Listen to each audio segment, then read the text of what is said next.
Info Ninja.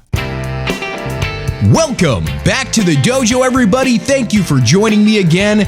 And a big thank you, a huge thank you for sharing that last show. You guys loved the candy episode. That was like the first and only episode I've ever done about a product endorsement or about food. And you loved it. You hit that like button, you hit that share button. You were sharing it like crazy on X. We are at Info Ninja Show on X, so check us out there. But I know how ironic it is that my last episode, which was very popular, again, thank you, my last episode was about candy, not necessarily a health food. And this episode is about how fat we are. Isn't that ironic? Don't you think? It's like rain.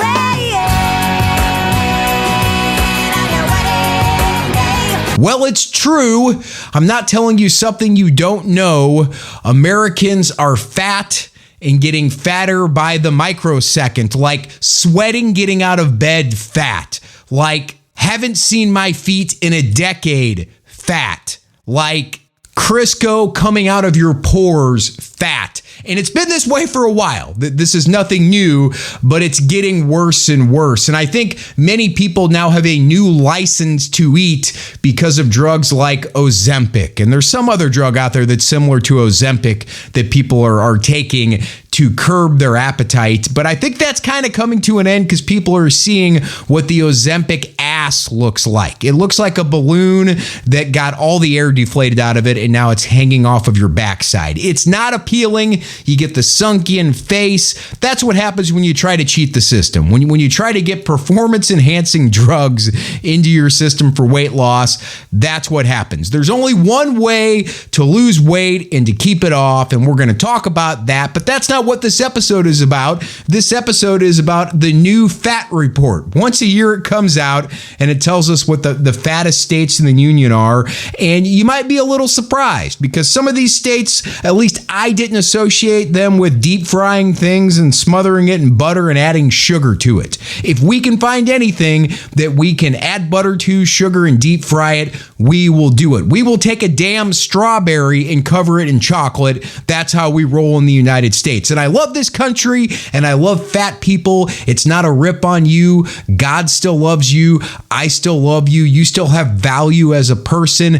Many people have fluctuated with their weight throughout their life. They've gone from skinny. Look at Oprah. She was fat. She's skinny. Now she's Ozempic. That's right. In addition to our problem with eating too much, we also move too little. We are Segway City, baby. We are Uber Eats.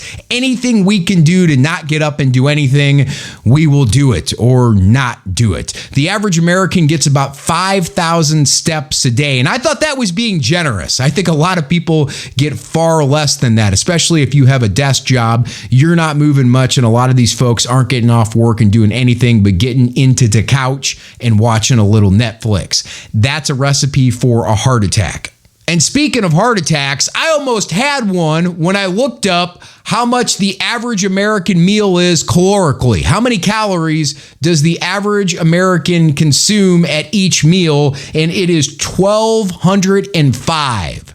Most people need about 2,000 calories a day to survive, and the average meal is 1,205, and they eat 3 to 4 meals a day. And I thought that was being generous because if you actually look at the calories listed on most of the meals, like at Taco Bell or different restaurants, it's way over that. If you add in the soda, if you add in the French fries, it goes way over that. And ultimately, folks, you don't have a glandular problem, okay? It's not a genetic issue because you're fat. You're fat because you eat too much and you don't move enough. I hear it all the time. Well, it's my DNA, and it's not. The laws of thermodynamics apply to you. Now, genetically, you may have challenges that relate to your metabolism, where your metabolism is moving a little bit slower, or you produce more ghrelin. That's the hunger hormone, so it would make it much harder not to eat as much. That may be true, but thermodynamics does not change for you. Calories in, calories out. How many calories are you consuming? Is that more than you need? Then your body puts that extra food, that extra energy in the energy bank in your body, and that's your fat. So if you're fat, it's because you're eating too much and you're not moving enough. He ain't lying. Again, the average American gets 5,000 steps a day. I think that's being kind of generous.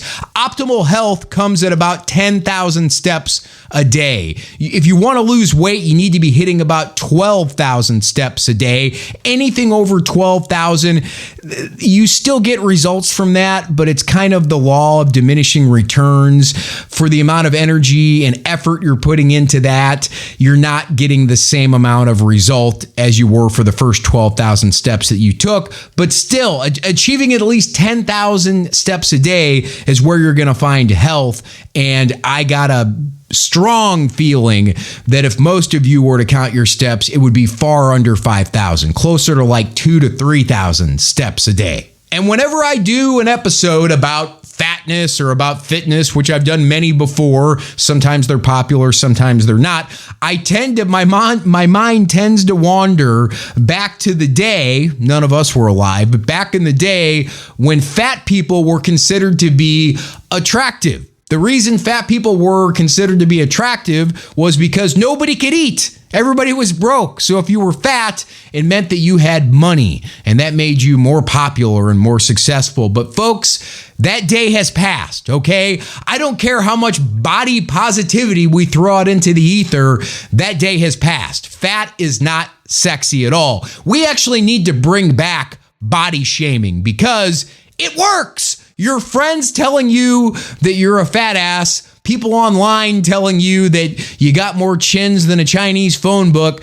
generally makes you feel bad, but it also generally implements change somehow. You take action so that stops happening. Now, sometimes that's not talking to those friends anymore, and sometimes that's getting off of social media, but sometimes that is stopping eating so damn much and moving your body a little bit. So let's get to what we're here to talk about. What are the top 10 fattest states? I also have the top 10 fittest states. And some of the ones I expected to be on one list and not on the other were on one list and not on the other. So this is interesting. So check this out. These are the top 10 fattest, most obese states to start. Number 10, fattest state, Tennessee. They have no income tax, no state income tax in Tennessee, so they're using the extra money to buy ding-dongs and Twinkies, obviously. Number 9, fattest state, Indiana. Not surprised. If you've been to Indiana, especially to the Indiana State Fair, they've got some big folks in that state, and they like to eat big as well. Number 8, Kentucky. Number 7, Iowa. Is this heaven? No, it's Iowa. And we're fat.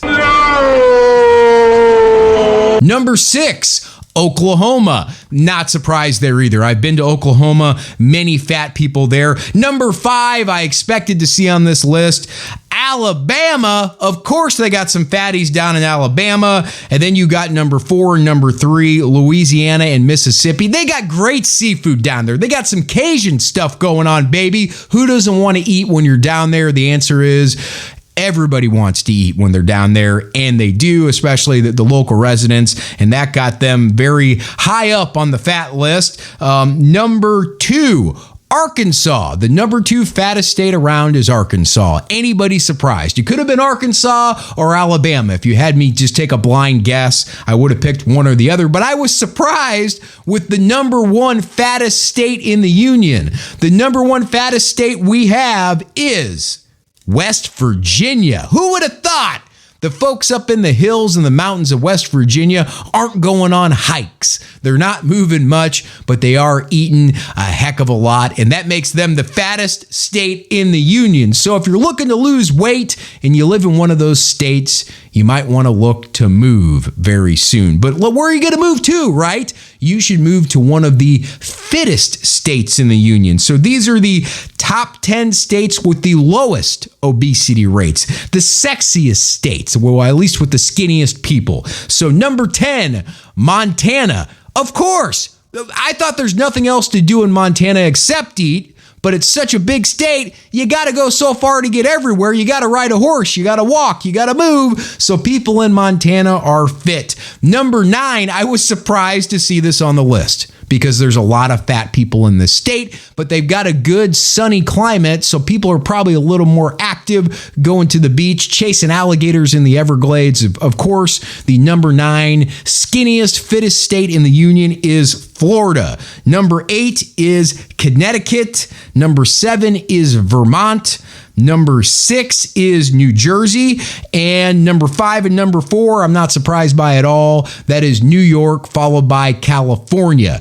Because the taxes are so high and the state is run so poorly, you just don't have money for food. Thanks, Captain Obvious. Number 3, Massachusetts. Again, another state that gets taxed into oblivion. Those massholes don't have money to buy food, or maybe they move more. Maybe they move more because they're trying to get away from the latest riot that the government has allowed to happen. So that will burn some calories when you're moving fast away from a riot. Number 2 is Hawaii. Of course, it's Hawaii. You got to have your shirt off all year round there. You're going to be active all year. So, of course, you're going to want to be in great shape. And the number 1 fittest state in the union is Colorado. Their politics suck, but their outdoor life does not. It's not warm there, but there's a lot of skiing. There's a lot of hiking. They have a snow culture, so they don't shut down everything for 6 to 7 months out of the year because it's wintertime. People stay outside and they stay active. It's a Democrat-run state, so again, it's overtaxed. People don't have as much money to buy food. So there you have it. Those are the 10 fattest and the 10 fittest states in the union. If you are someone who is suffering with a weight problem, here's my advice to you. Start to track your calories because it's going to be an eye-opener for you. Find out what your basal metabolic rate is. That's how many calories you need to sustain yourself. Eat that many calories every day. Drink half your body weight in all natural spring water because of the pH balance. That'll keep your inflammation low. And then start to walk 10 to 12,000 steps a day. And just repeat that until you reached the desired size you want to be. Remember, it's not your DNA's fault. It's not the restaurant's fault. It's your fault. Stop eating. Stop being so fat. Get your life together. Hi-yow! Info Ninja. If you liked what you heard, please give me a thumbs up, a comment, and a share. You can find us on X at Info Ninja Show, on Rumble, Truth Social, YouTube, and of course, anywhere podcasts are sold.